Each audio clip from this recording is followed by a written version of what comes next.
Hello and welcome to Conversations in Close Protection with your hosts Chuck Randall and Chris Story. Our goal is to engage the greater protection community, inspire innovative thought, and as always, continue the conversation around all things close protection.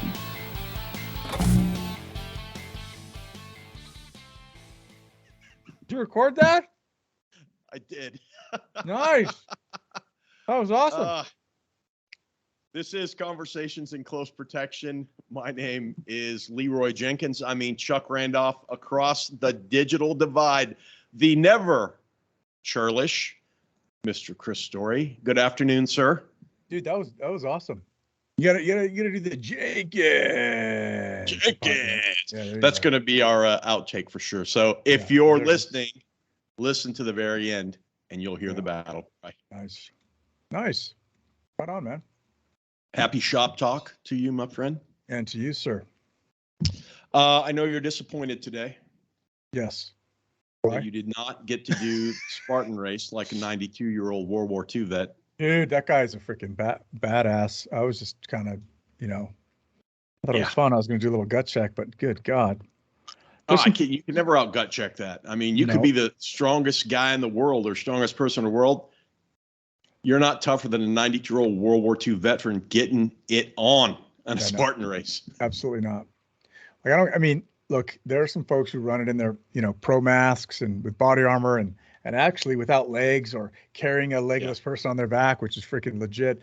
But still being a 92-year-old World War II vet is right up there in legitimacy. So that's pretty awesome. When I first saw that, Chris, honestly, I was like, oh, this must be a meme or there's something like this must be a comedic thing. And then I was like, no, this is real. This guy's like, this dude's badass straight up. So that was cool and motivating. And I was like, all right, I guess I should go to the gym today. Yeah, fair enough. Yeah.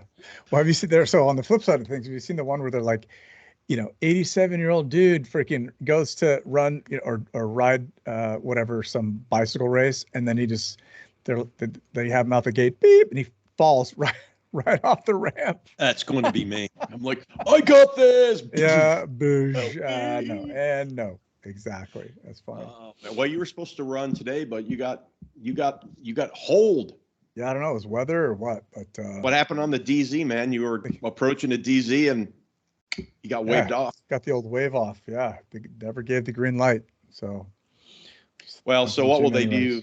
What will they do for that? Like reschedule or? Yeah, I think it's been postponed to April sometime. I think that we just had so much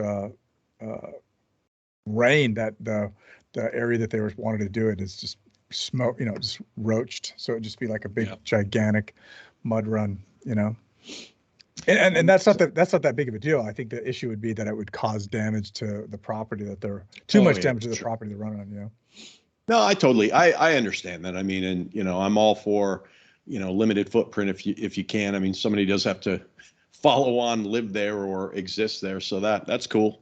Fair enough. There's that. Yeah.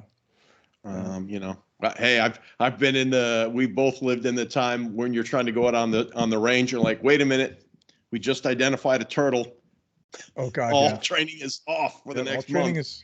The red cockaded woodpecker. That's the freaking bane of my existence.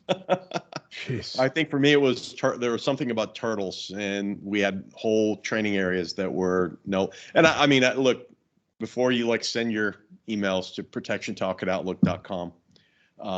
We're both fans of the environment in the small woodland groups, but gosh dang it, sometimes you just want to get your training on. Pretty much. Awesome. Oh, what else is going on?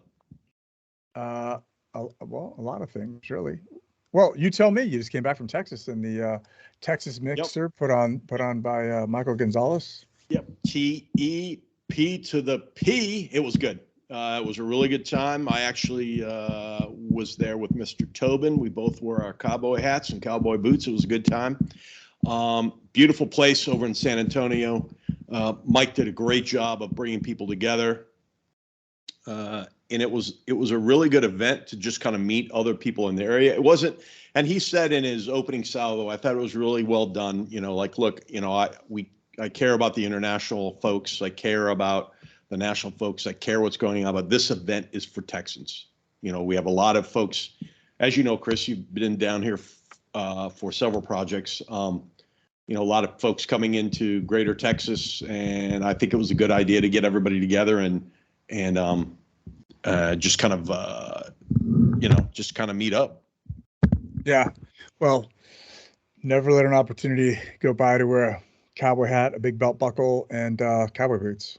No belt buckle. I mean, although I do Did have you get one. your boots yet? Did you get your boots yet? Yeah, I got so, I've got like size 12 and a half extra wide. I go into the boot shop, I don't know, a year ago when I came here, and I was like, cool.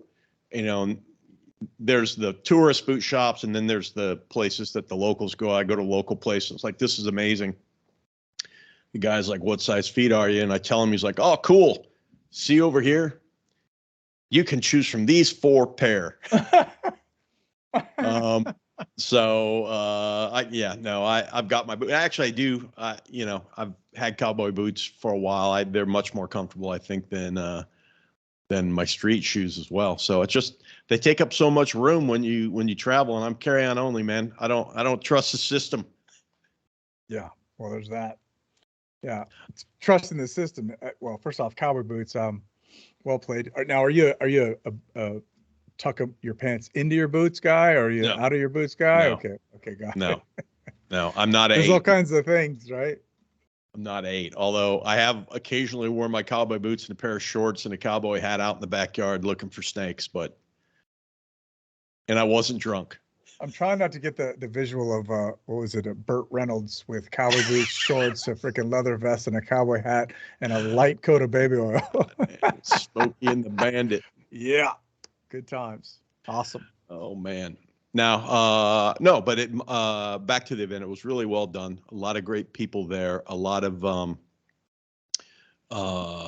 everyone pitched in. There were actually, and it wasn't just Texas folks. There were folks, non-Texans there, showing up to offer some solidarity, or maybe they want to be honorary Texans. We gave out some passports, but it was good. And I think he's going to do it again in October. Nice. Maybe over in Houston. So I look forward to it. And it was nice for me personally. It was a drive. I didn't have to get on a plane. Yeah, that's got to be awesome. I was back in my own domicile last night. So it was good. I look forward to it. You should try to get out to the next one. But get a baseball, or not a baseball, get a cowboy hat, man. Yeah, I got to figure out which one I need, whether it's like the Derby or the 10-gallon or what. You should get the LBJ one. Should look that up, like the Lyndon Baines Johnson look. So I have one from not a nice one, like a $30 one from do you remember they had them at the PX in Big Dusty? Oh, yeah. So I actually have one from that, because it's got my my detail hat. I'm sorry, that's my cool. detail patch on it. So all the team leaders. Everybody that's ever been in the Cav right now that listens to the show is like, "What are you talking about? I've had a Stetson forever." I'm like, "Cool story, bro." Yeah, whatever. You and your spur rides. Oh man, you know what? We just lost half the listeners, and now we're gonna have to have a detail on us because all the tankers are coming, and that's fine. They can't navigate. I'm kidding. Speaking of churlish, hey, it is shop talk though, so indeed we've got lots to talk about. Let's jump into that bad boy. Let's do it. We've right off the bat, we know something we've been tracking for a while, and we talked about off and on, is the power grid attacks. And there's a great Wall Street Journal article out that's just kind of saying that they believe, or the study believes, that these attacks are likely going to keep happening. I know most of the folks that listen in, and ourselves as well, understand that that's a risk that's there, and we would probably agree that it is a clear and I don't know if we'd go probably a clear and present danger for especially if you think about some of the more rural areas where it's just harder to secure. I mean, it's just harder if you've got like a power or a substation that's in a rural area to put physical eyes on, and that means the response time is going to go down. But it's a great article discussing, where they think, and it kind of traces back some of the elements back to like 2013, when there was a sniper attack in a substation out your way, San Jose, and it raised fears about the country's power grid, because I think that a particular attack, it affected 17 transformers, and all that was supplying Silicon Valley. Yeah. So I think, it was, I think it was called, and I wrote this down, quote, the most significant incident of domestic terrorism involving the grid that's ever occurred. Oh, wow. Okay, cool. Because recently, I guess at the end of the year, last year, or just at the part of the new year, a guy out of San Jose, I'm not a fan of naming suspects, so yeah, he was arrested recently, I think a couple of days ago, for bombings. He had done 2 bombings in the at the oh yeah, PG&E transformer. One in front of like a populated area. So it's pretty interesting.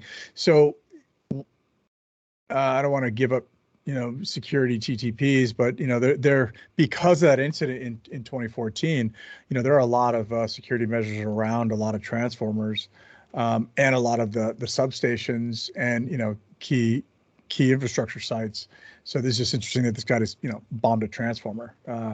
Well, and that reminds me, the other thing I wrote down, Brian, in the article, Brian Harrell, who's former Assistant Secretary for Infrastructure Protection from Homeland Security, indicated there was a notable increase in conversations among extremists about targeting critical infrastructures. And I quote, these groups are talking to each other and they're learning from each other. I mean, and he goes on to say, and it gets a lot of people's attentions when you start turning off the lights.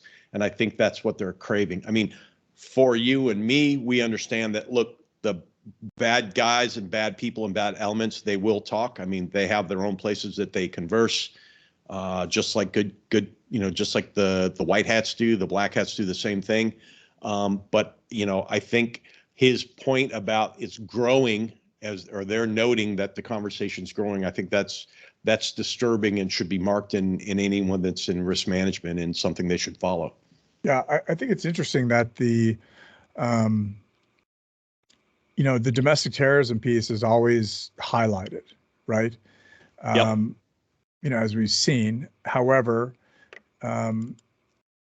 we don't see it, if that makes sense. Like we hear, oh, domestic terrorism, it's one of the key threats and blah, blah, blah. And we just see these like little tiny leakage, but because of the, intelligence agencies and listening and all those things that are prevalent in the space, that it does become more of a threat. So I think it becomes important for us to recognize that. Well, just because I'm not seeing it doesn't make it a threat.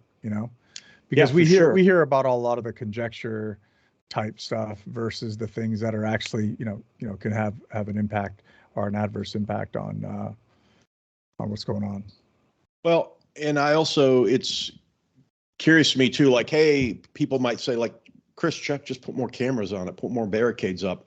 But again, if you think like not all power grids are going to be a block from your house. Some of them, right. I'm from the Great Pacific Northwest, lived there for 20 years. Not all those substations were easily accessible. Right. And even with cameras, that still means, look, cool. We saw it just right of bang or right of boom. But we're not going to get left of it, and now there's a response time built in. So right. I think there's a lot to consider there. I think one thing that you don't see, I mean, I think it's inferred by the article, and I think most of us here would infer it as well. But the idea of tracking, I think domestic terrorism, it'll come up later again in another article, but it was brought out in the recent 2023 annual threat assessment. Mm-hmm. And I wonder, like, how are we tracking and piecing this together as a notable priority and intelligence requirement? Right. Well, I think the other piece that becomes extremely interesting about it is that as a threat vector where, I think people think, well, somebody can come cut my power or cut the power of my principal's residence or whatever the case is. But at the end of the day, somebody just takes out a transformer in your area, now all of the cameras in the area are down or on backup Yep. power or not, or whatever the case is. So it does become, a risk factor that people have to look at, not just general power outages or general targeting, but actual specific targeting that, may Yeah. actually impact you and your operations. Yeah, and I don't think this issue is going away anytime soon. I think, one thing we do know is there's always copycats, and once it works for somebody, other people try to make it work for them, and then they try to weaponize the idea. I mean, this is something certainly I think we should actually try to find somebody and bring them on the show and talk about the critical infrastructure issue and what we should be thinking about. Because I think you're right. And even if it's not directed at your principal or your organization, if it happens in your area, it's certainly going to affect your plans. Because if your plan was for X to happen, but then that agency no longer has, power, or they have to move their operation somewhere else, well, now that affects your operation. Right. And we've talked about that before here too. Like, what does that actually mean? If we have power fluctuation in our own place, but even if we have a generator, that generator is going to need to run on fuel. We might have to reduce energy somewhere else to compensate. So all kinds of things to consider. Plus the fact that this is happening, potentially happening in our backyard. Yeah. No, I agree. It's just a lot going on, man. Freaking never dull moment. Yeah. And I think the last thing I took from that article that I wanted to note is that it says power companies take numerous measures to secure their infrastructure, but some of it remains difficult to protect depending on location and a range of other factors, just like we were saying. Yeah. It's not all black and white, and neither will the fix be. Yeah. So, and I think what you said was important is what does that look like for you, not the proverbial you, right, or the audience you, as you look at your security measures?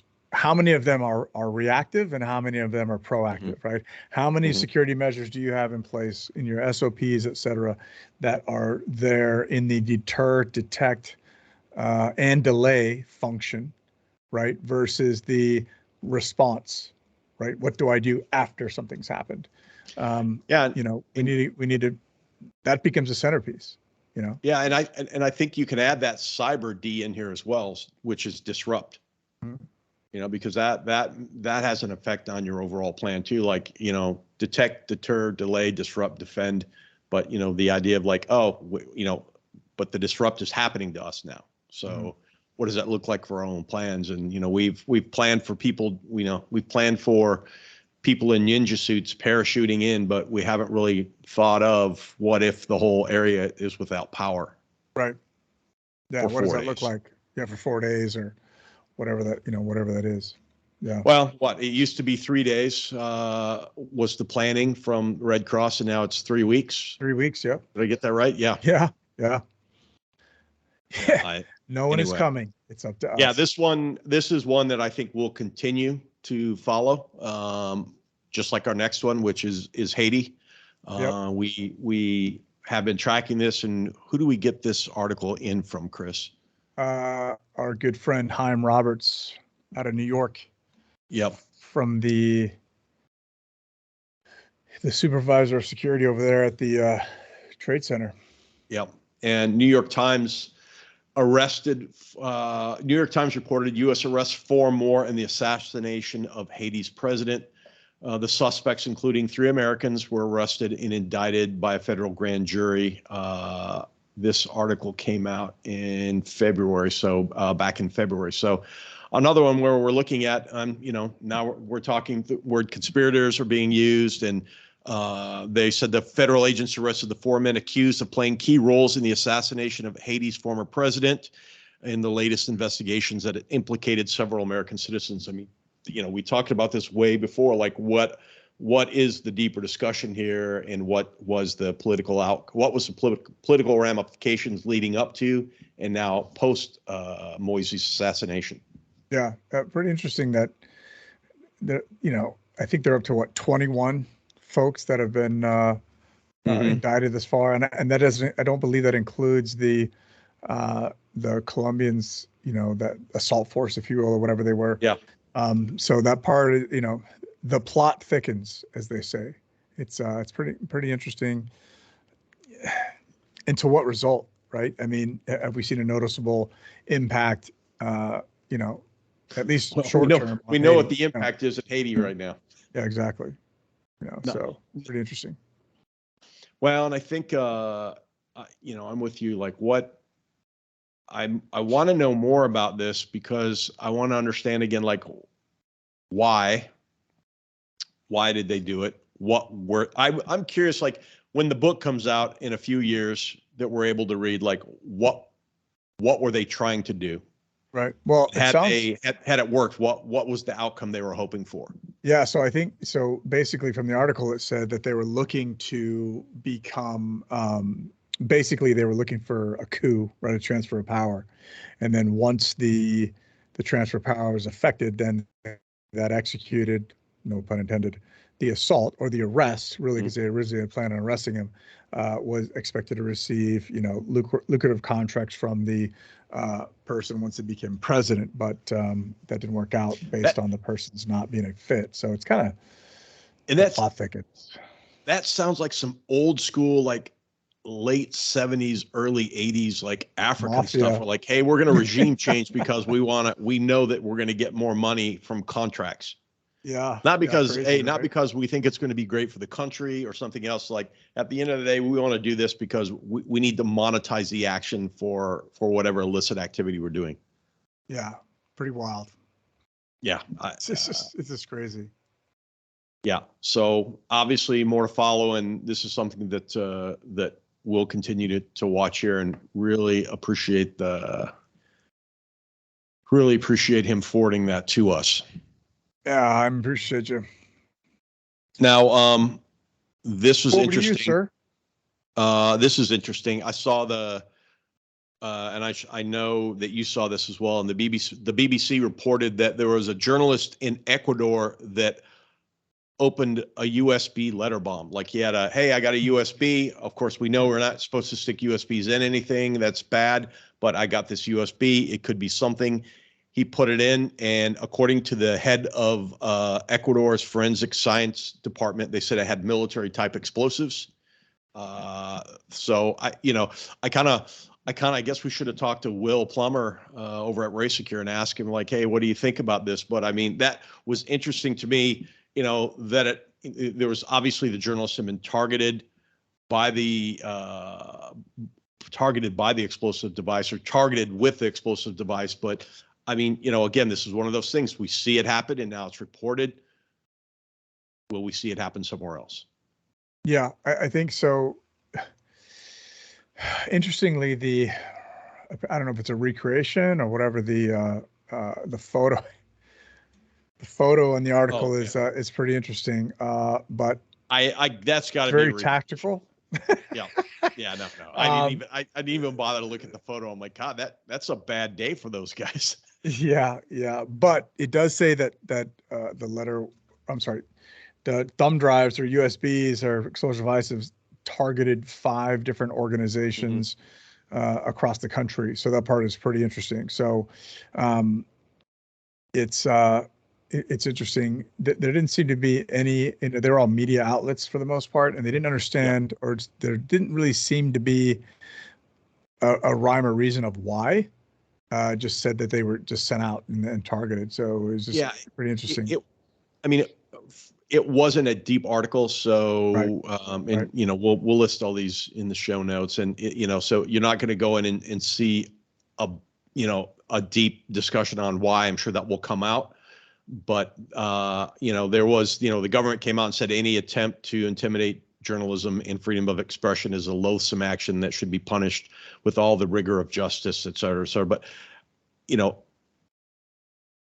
Ecuador has experienced an increase in violence as a result of competition between drug trafficking gangs and territorial control, according to the article and some of the research I did in prep for this. So, I think there's obviously grander things going on there in terms of transnational activity, and maybe I don't know, but maybe in hand with some geopolitical issues as well. Well, I think the underlying theme here is still USBs bad, right? So Yeah, I mean, look, all the political and transnational terror stuff is interesting in terms of the background of this, but at the end of the day, USB stick comes in, stick it in the port because you think it's maybe from an informant, and it blows up and injures you. Right. I mean, like almost metaphorically, came through the post. Right. Metaphorically, that's what it can do from a cyber perspective as well. So, yeah, USBs are bad.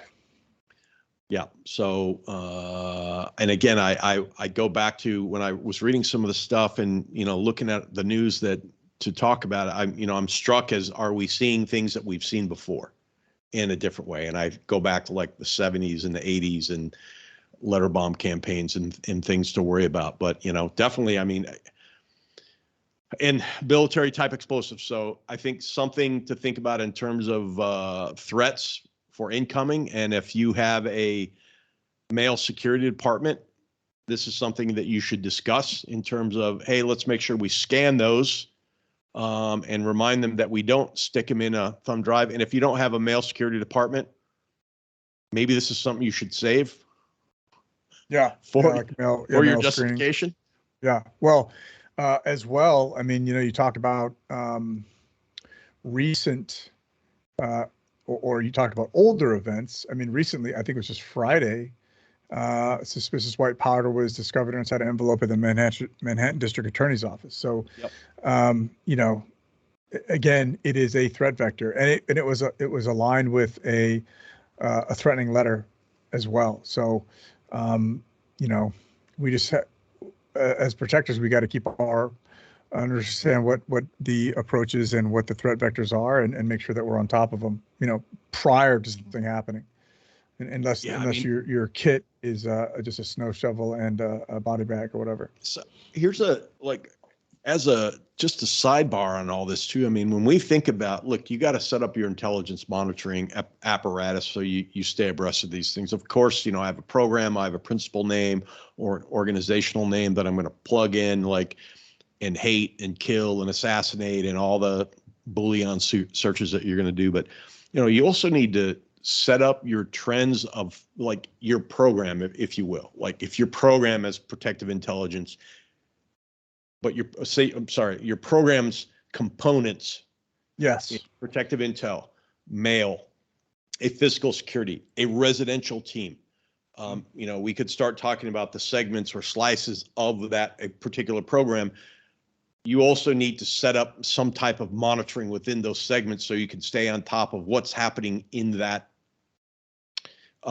within that sector or within that sector. I'm maybe I'm not making you're making sense. So. You're making all the sense. Like whatever your program elements are, you've got to align your threat vectors behind those and align your protective intelligence program to look for those threats within those different elements. Otherwise, you'll be playing whack-a-mole. And I think to give a gentle nudge at that piece is that oftentimes you'll be asked by your principal or your executive, hey, can we defend against that? What do we have in place to ensure that doesn't impact me personally or our operations or our business? And I would hear that was something I would hear a lot, and something I've heard a lot in my past is, what are we doing about that? Mm-hmm. Yep. And even something like, maybe that wasn't something that was protection related, but then, when I moved up and I had multiple groups, then you get questions like, what are we doing about that? One was a casual discussion of which you need to say, I'll find out. If you don't know, never guess. And then the other one was more of an organizational one, which, you needed to have the response in hand. Yeah. Yeah, absolutely. But I do think, I think there is something to that. Like, hey, look, we're doing all the research on our organization or a principal or on a particular thing, but also tracking these more like broad thematic or these broad ideas like mail security or maybe a car theft or something that, is going to inform you, especially in terms of understanding what the trends are or what the growing trends are within those spaces. Well, I mean, I think because we tend to focus on those things as well, only things that are going to touch our executives, and we kind of have to get a handle on some of the other things as well. Because if one of those trends happens to one of your executives, right, that's maybe not be your principal, but maybe one of the extended like leadership team or whatever the case is, the question is still going to be asked. And as you, as the representative for the security or executive security or whatever, even though you're not physical security, you're going to be asked those questions and you need to be able to have a response. Hey, what does that look like? Hey, can that happen to us? Hey, what's our policy on that? Like, what should we do to prevent this? Can you work with the executive to make them feel better? Right? I mean, all of those things come to you and you end up solving those problems. Well, they also are great ways to have, you have your regular one-on-ones, if you're in an organization, you have one-on-ones with your peers, or you might have coffee with someone across the hall that's in a sister organization, or if you're on the supplier level and you're talking to potential buyers of your service, to understand broadly these other things, then, like, hey, we're talking about the immediate issue of we'll protect you or we'll make you safe, but these broader strokes too, I think it also helps people understand that you're you're thinking about risk more broadly. Yes. Yeah, I agree. And the other piece is that if you don't have the assets and resources, you got to be able to say that as well.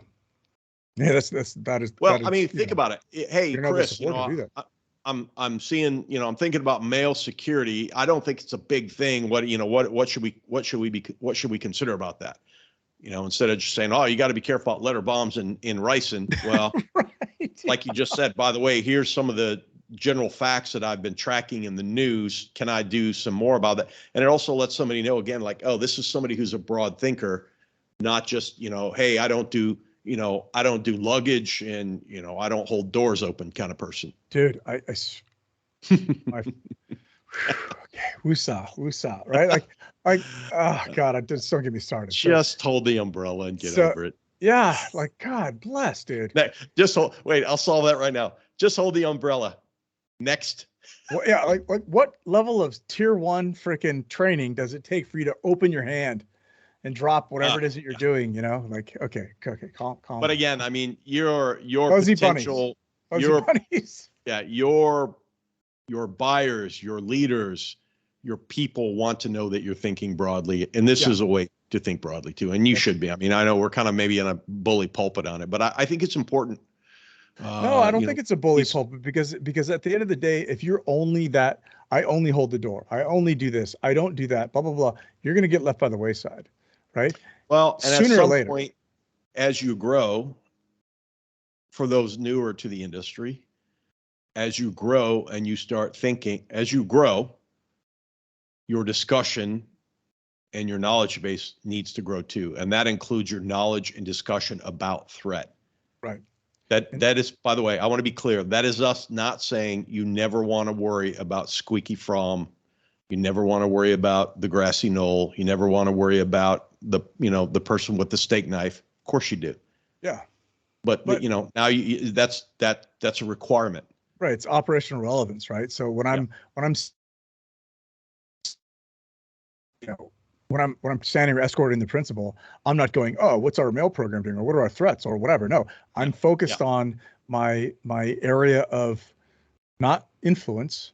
That's outside that. My area of responsibility and control, which is that 7 to 15 yards around my person, right? That's my focus, right? And then when we're not moving or doing those other things, then we can attend to those other program elements, So yeah, it's got to be aligned behind some sort of relevance. Look, and we're not busting on anybody. We're just hoping and probably maybe, underscoring that as you grow, your knowledge needs to grow and your knowledge of risk needs to grow, because at some point you might suddenly find that, oh, I'm no longer just protecting a principal. I'm now creating a program that's going to protect an organization, whether that's high net family, whether that's an individual on the staff, or maybe that's a young company, or maybe some startup comes to you and says, hey, we need you to sort this out. We've just figured out how to cure cancer.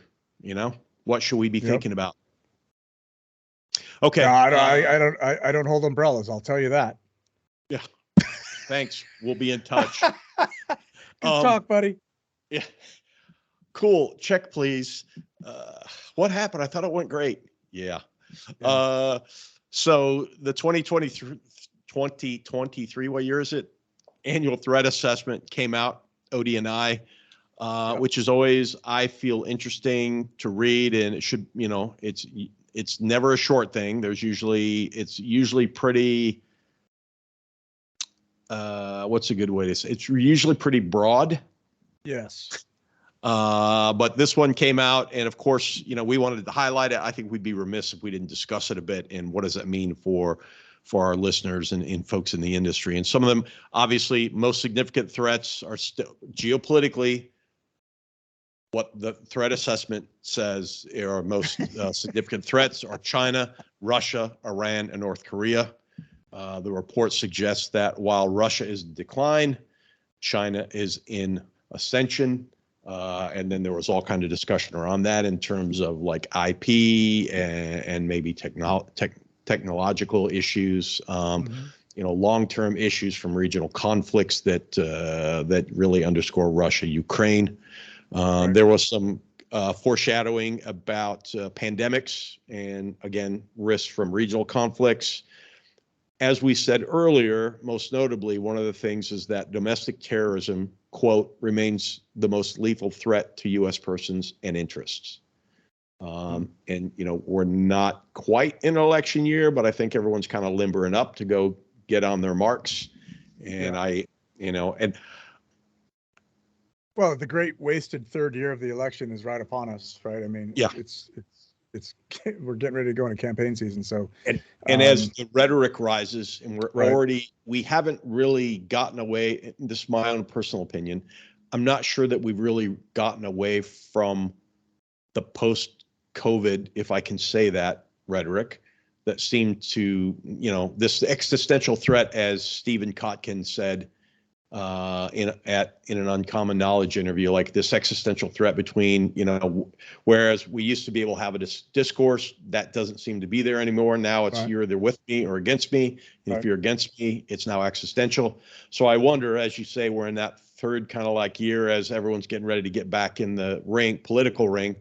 And as that rhetoric starts speeding up, I wonder, thinking about white powder, thinking about letter bombs, thinking about attacks on substations. I wonder if we'll see a ratchet up in those activities.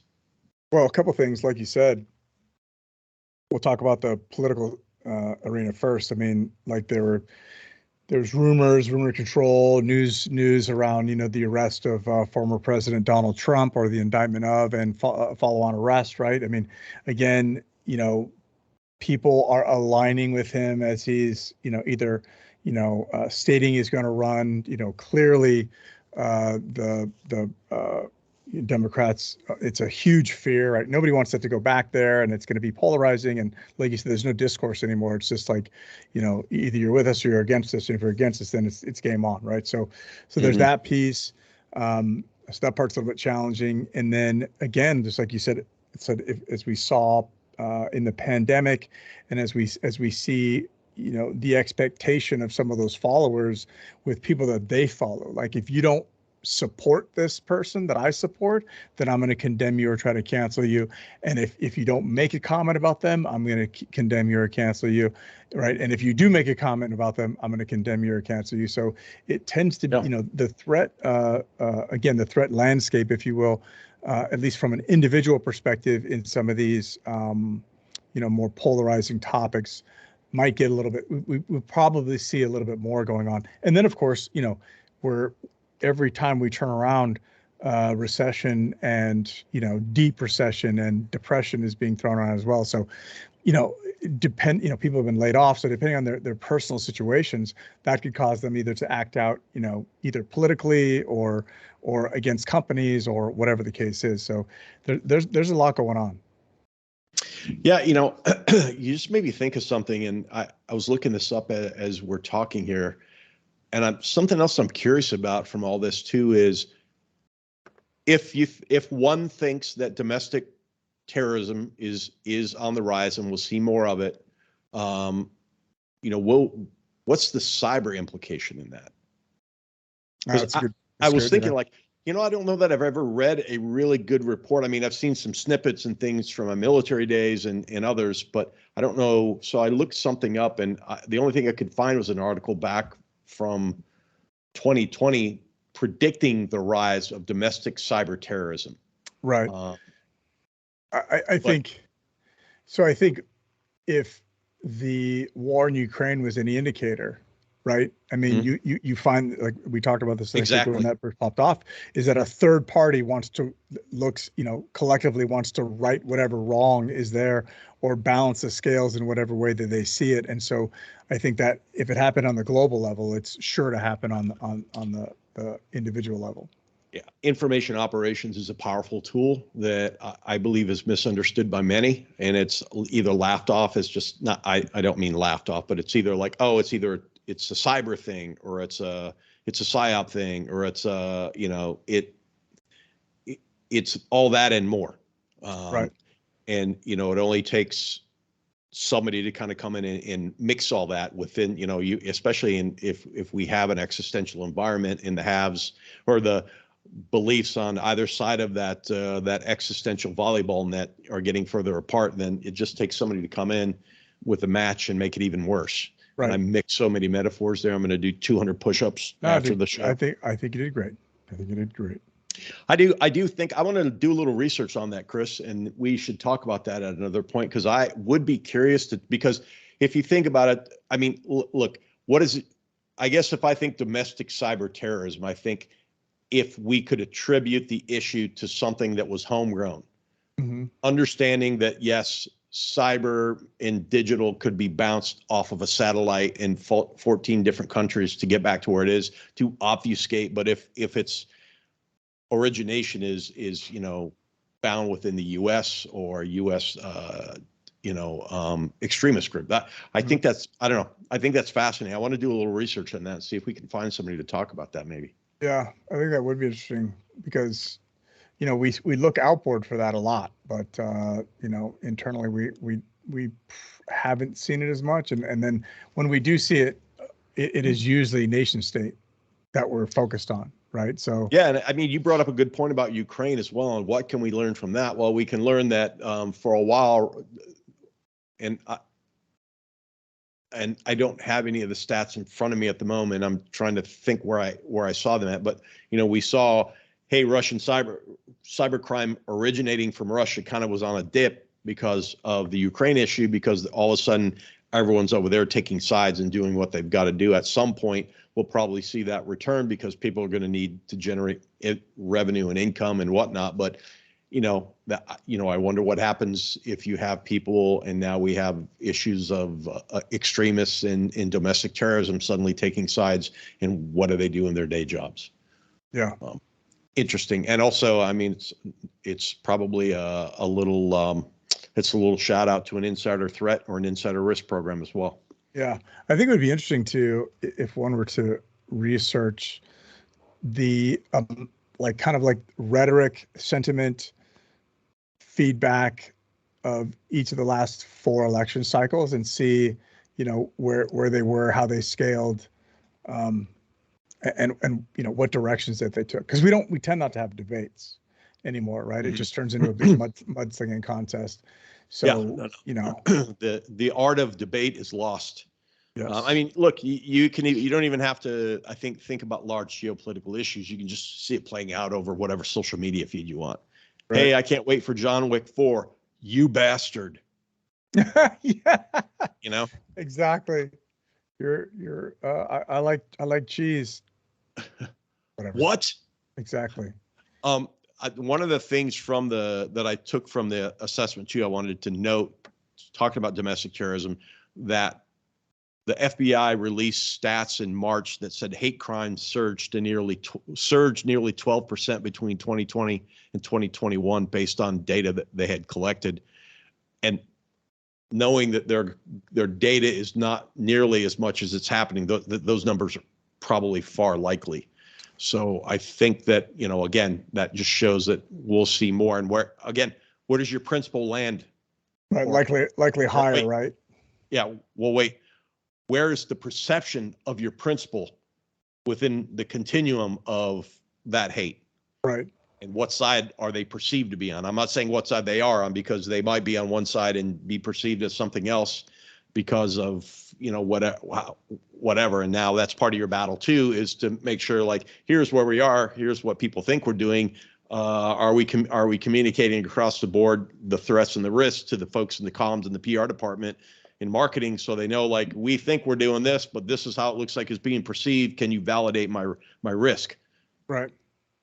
That's going to be, again, all of that's going to be way more than you just going, I can get the door for you.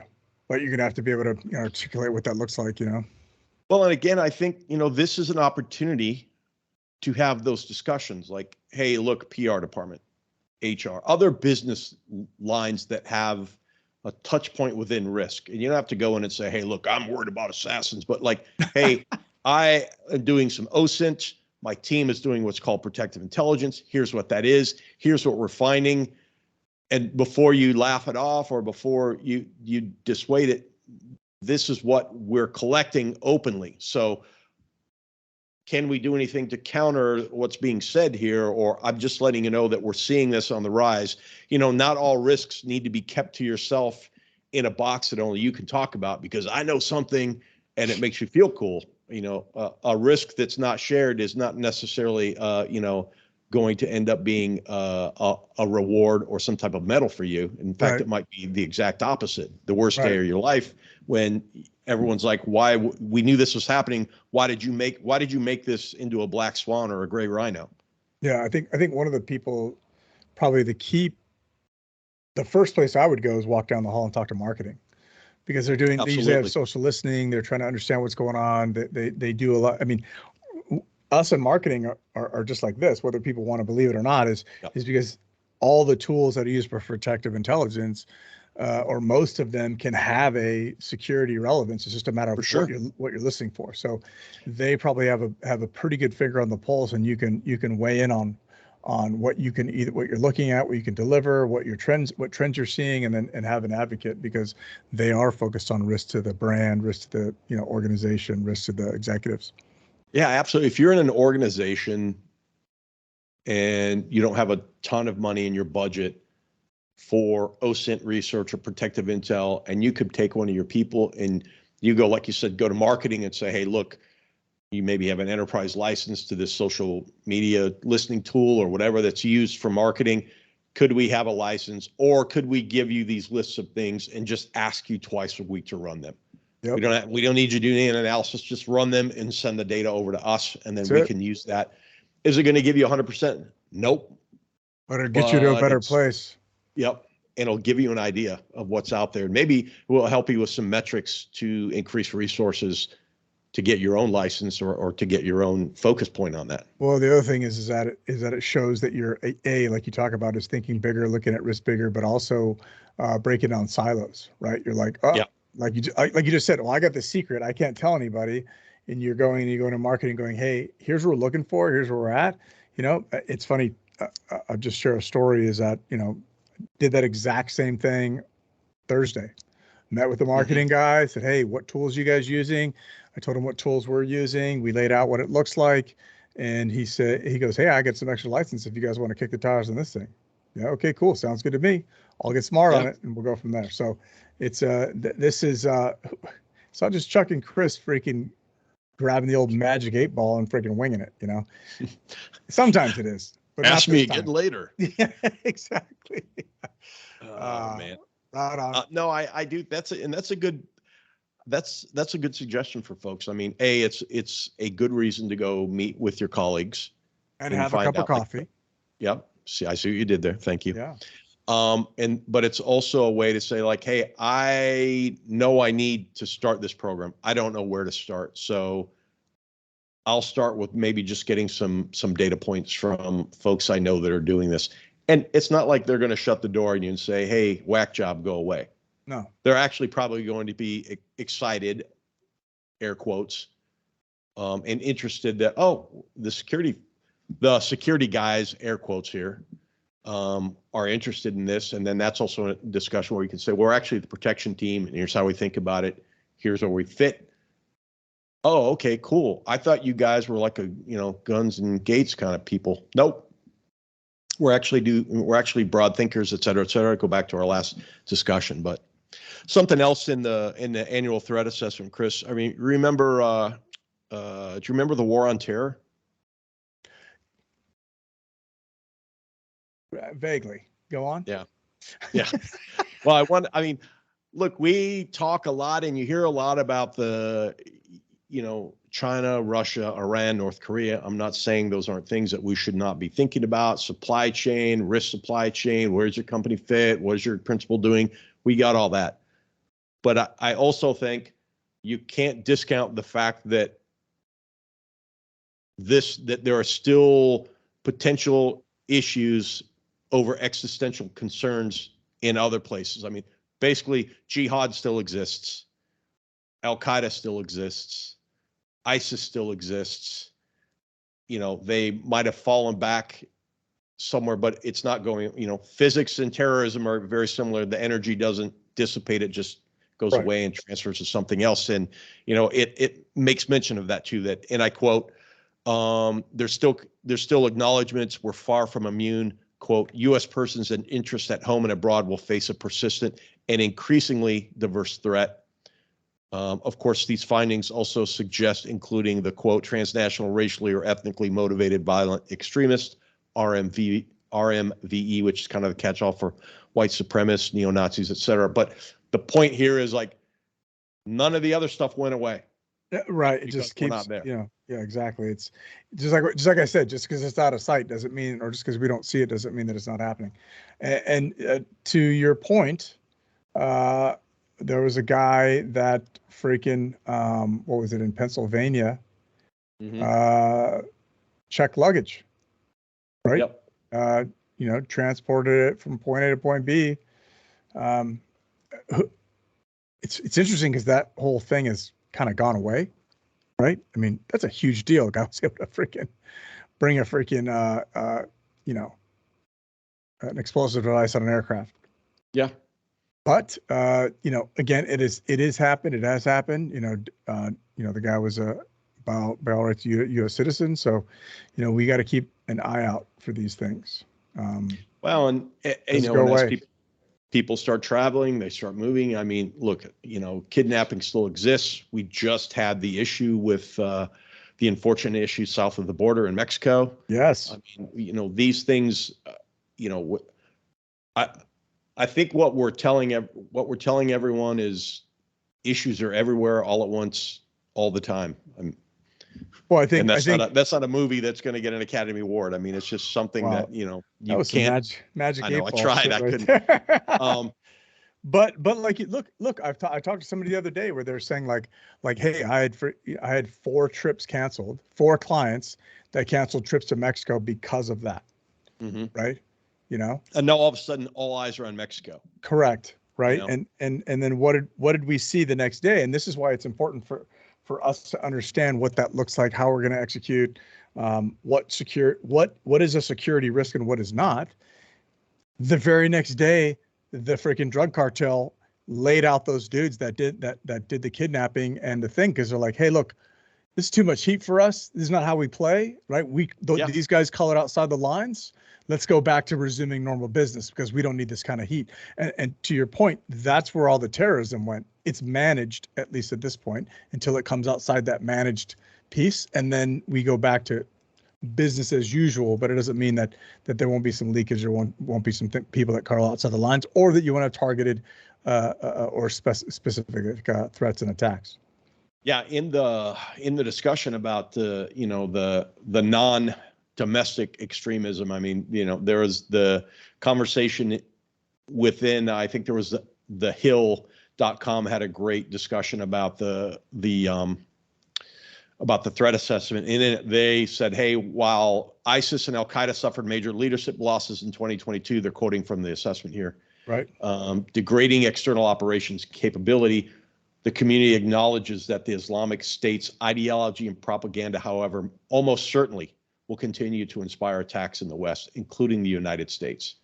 Although not dismissed, the Al-Qaeda threat from Afghanistan is depicted as contingent upon the Taliban, but acknowledge how the organization's international affiliates remain capable of attacking U.S. interests. Okay, I think that's, in some ways, it's like, hey, saying we just don't want to forget that. But I also think you shouldn't forget that. Right. No, I know exactly what you're saying. You're not, I mean, it sounds funny, but no, these things still exist. And I think really what we're saying is that if we want to do it right, we can't just play whack-a-mole and go in the threat of the moment. We've got to understand all of the threats that can have an impact on us, our principles, et cetera, and then focus on those with an eye out to other things that might happen, you know? Well, I mean, it's important to note that, like, the things like the annual threat assessment really is about helping the U.S. intelligence community communicate to the public. Yes. This is transparently, this is what we're thinking about. Here's our broad intelligence. You could derive broad intelligence requirements from that. I think it's up then to the reader, if you will, to look at that and say, okay, if you break it down further into the trends or the buckets of risk they talk about, something else they talk about in there too is like dual use technology and bioterror issues. I mean, you take all these and say, where does my organization sit? These are the ones that affect us. What should I be thinking about, going all the way back to those broad requirements like mail security, like, right. Things that we should look at, and then make sure that you're, at least once a week or so, you're kind of looking at these things and thinking about them, and not just, getting yourself dug into an email hole and saying, yep, that mission accomplished, I did things. Yeah. Speaking of mission accomplished, Mexico, no, or Mexico, not done Got yet, it? man. Got it. Always Okay. something. Speaking of Mexico, I found this article. Fred Burton passed it over to me. That there's an article. So, U.S. Air Force General Van Herk says there are more Russian GRU agents in Mexico than in any other country. Which is interesting. He's the head of U.S. Northern Command, and he said, yeah, Russia has more GRU agents in Mexico. And Russia's military intelligence agency has been accused of interfering with elections, getting coups spun up, and assassination attempts. Now, I just think that's interesting, given that we just, we were just talking about Mexico, and hey, we have things that we want to do down here. Kind of got out of our bounds. Here's the people that did it. Please go back. Nothing to see here. We want to continue doing what we're doing, but now you have some that's a transnational criminal element maybe, and now you have throw a little geopolitical spice in the works. Geopolitical spice. See what I did there? Yeah, you're spicy. A spice girl. Well, and so notably from the article, it said the Russian GRU had been accused of interfering in elections in the U.S., attempting the coup in Montenegro in 2016, carrying out cyber attacks on World Anti-Doping Agency, and poisoning former Russian intelligence officers, blah, blah, blah, blah, blah. But I don't know. It's interesting to me to think about Mexico and the discussion that people have been having about Mexico recently, about where it stands, and then is, what it could be used as a springboard to house Russia or other nations' intelligence assets, I guess. What was that? The Falcon and the Snowman, right? Like old school, yeah. Right? Remember that? Yeah, it's old school. Yeah, that was a Mexico, Russia spy movie, freaking from a long time ago. All right, that just popped up in mind as you started thinking about that. I mean, because if you can't operate in the U.S., what's the closest place you can? Pretty easily. Well, and he says, the general goes on and says, interesting article that he went on and spoke about concerns and issues from Russia and China, of course, and instability in Mexico created by drug cartels. And he says, quote, "My concerns with that is the instability it creates, the opportunity it creates for actors such as China, Russia, and others who might have nefarious activities on their mind to seek access and influence in the United States from a national security perspective. There are actors who are aggressively and active all across NORTHCOM's area of responsibility, including the Bahamas and Mexico, Right. maybe Haiti. Right. But I mean, Chris, I mean, if I told you, hey, there's a bunch of Russian spies in Mexico, you'd probably be like, no kidding. Right. Yeah. But, given, I think, given the recent issues that we kind of went through, I thought it was interesting to kind of highlight this.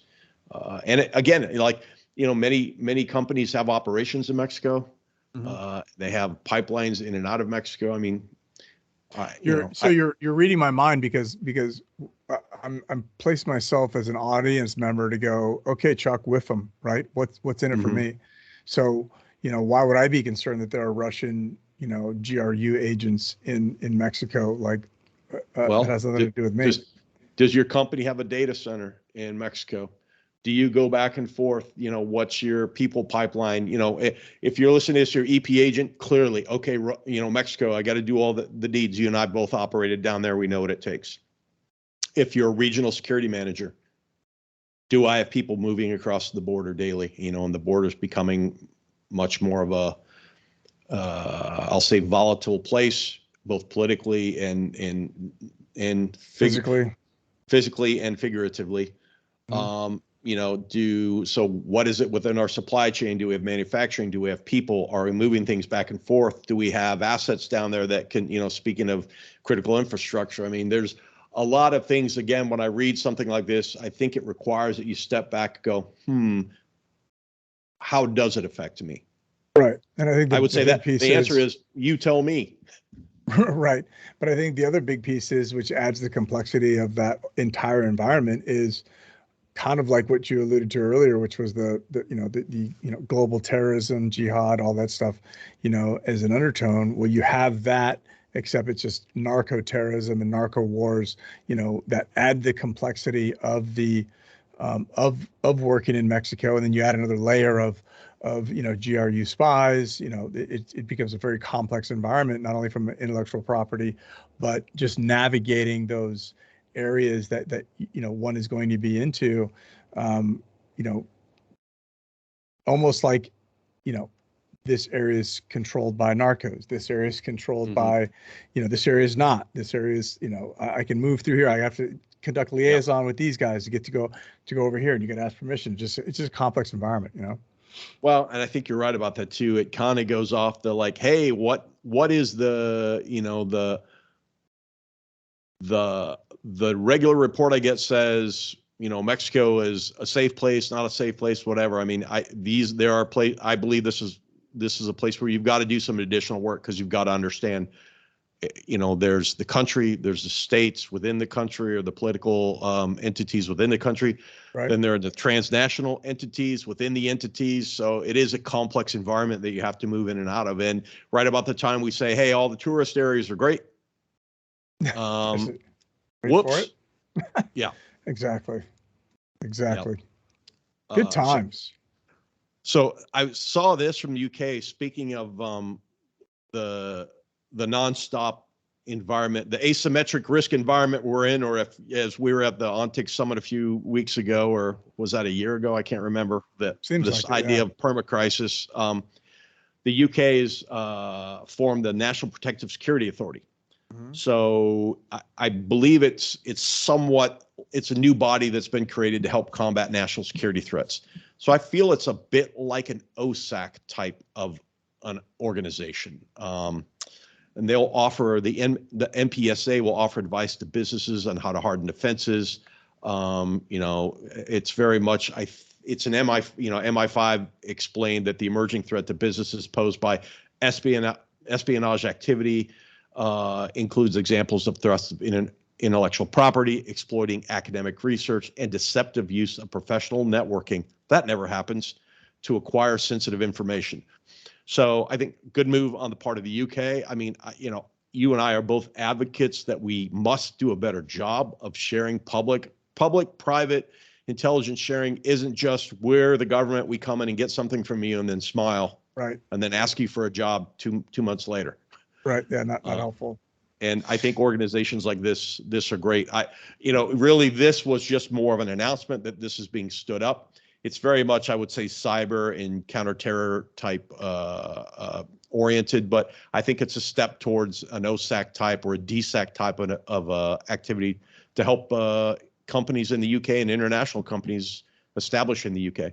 Yeah, so I think, and for those who aren't familiar with OSAC, it's Overseas Security Advisory Council, run by the State Department. But I think what we're seeing is this is as a result of the perception that the U.S. government is responsible for, obviously, well, clearly domestic security, but as it relates to,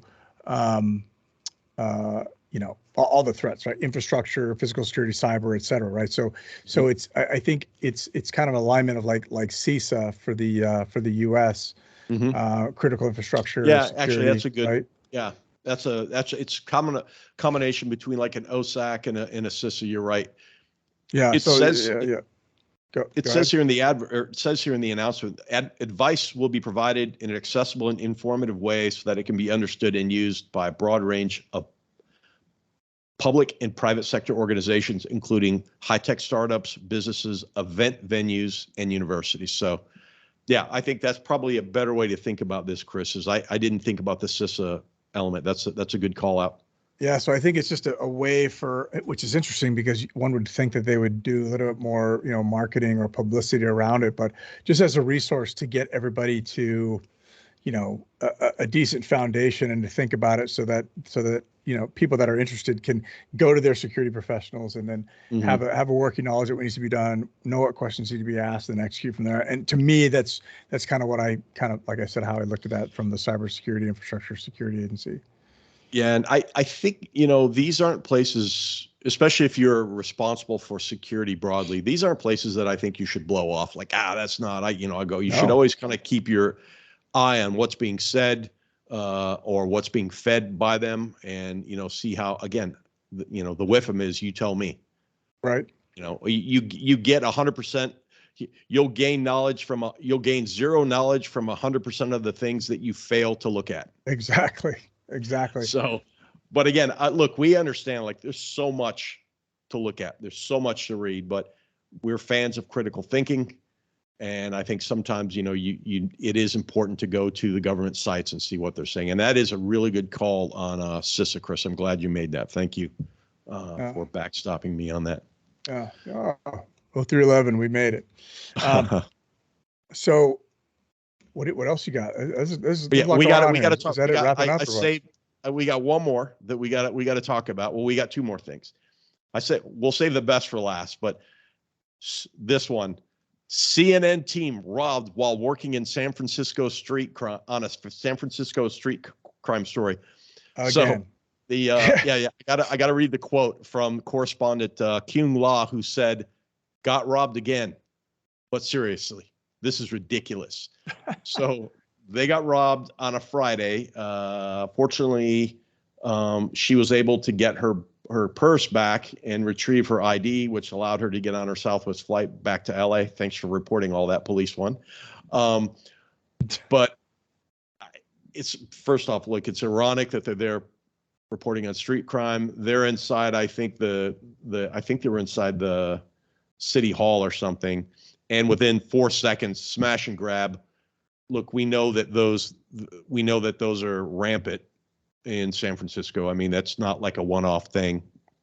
But again, they had security with them. I don't know where security was. I'm pretty sure you don't know where they were. Was it one person? Was it 15? They do talk about security in the article. We're not here to lambaste the security teams. We're just saying, like, again, here we go.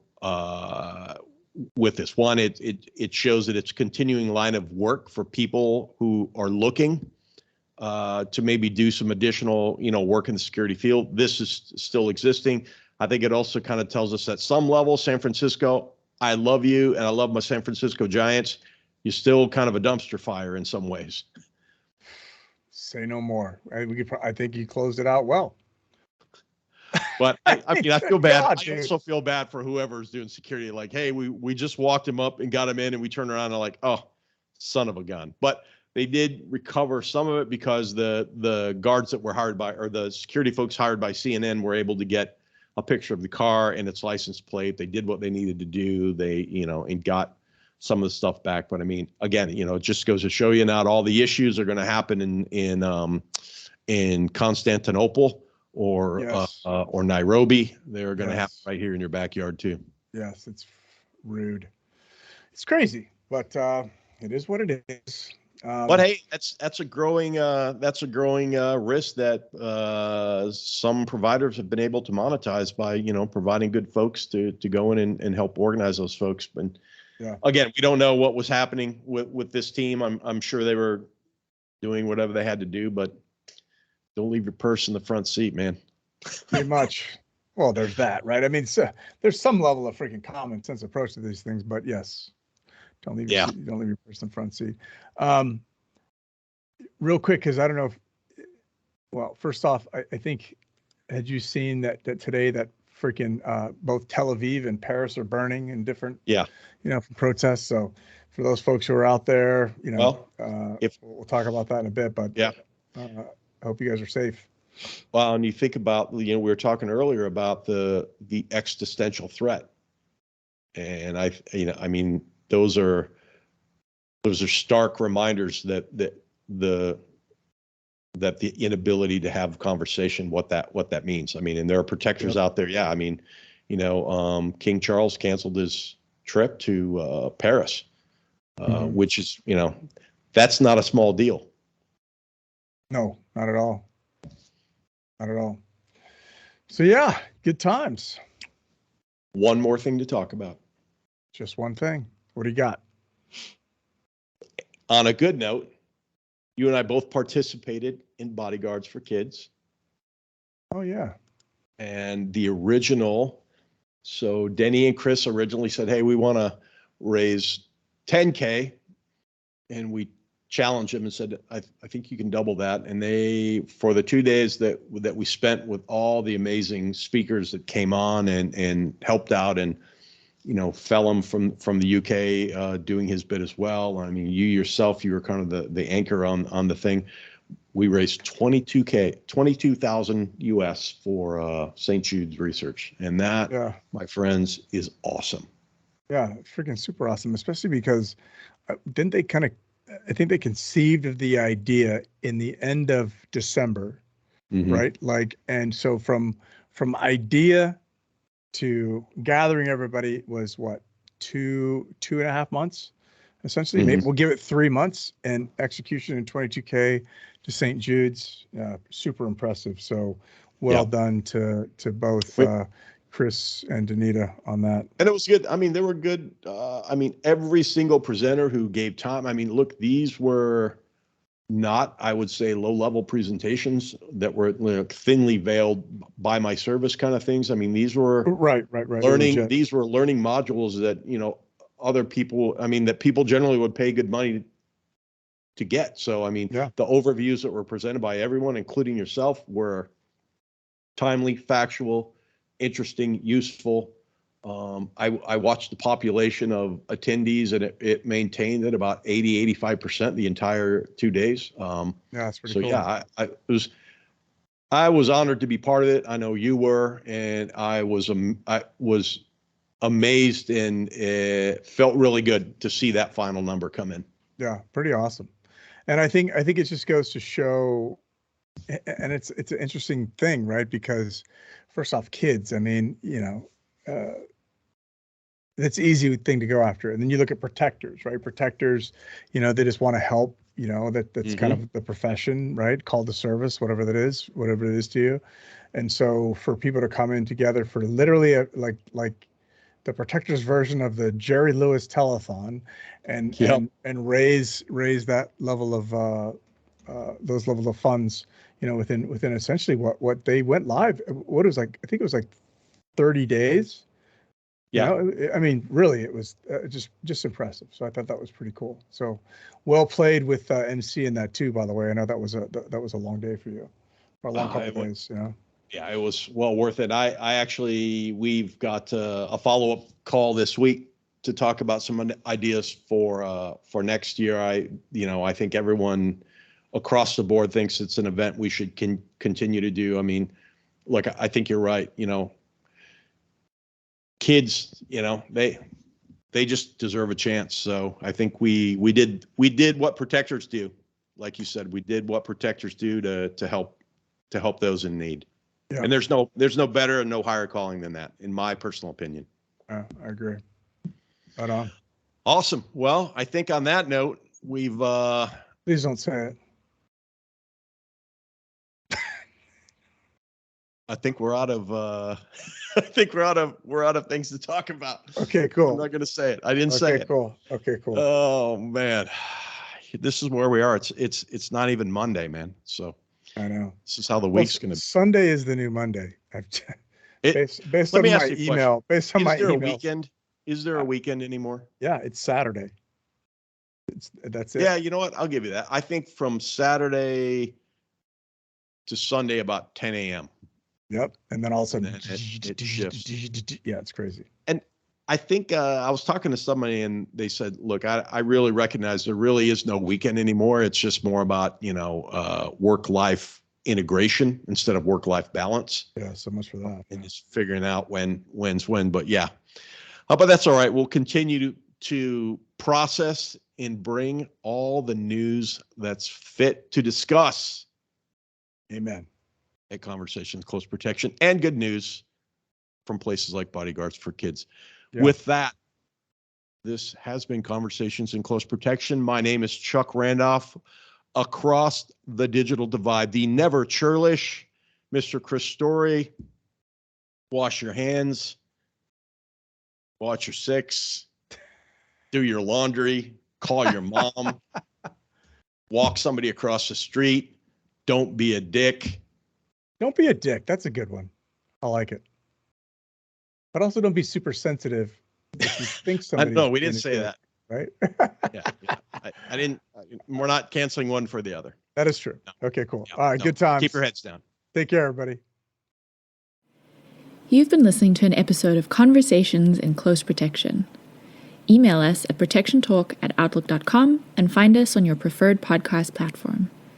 Please take a moment and consider rating us to help others find Conversations in Close Protection too. Look for us on LinkedIn, Instagram, Twitter, Facebook, and other social media spots. Conversations in Close Protection is brought to you by your hosts Chuck Randolph and Chris Story. Our engineering editor is the mighty Aaron Peck.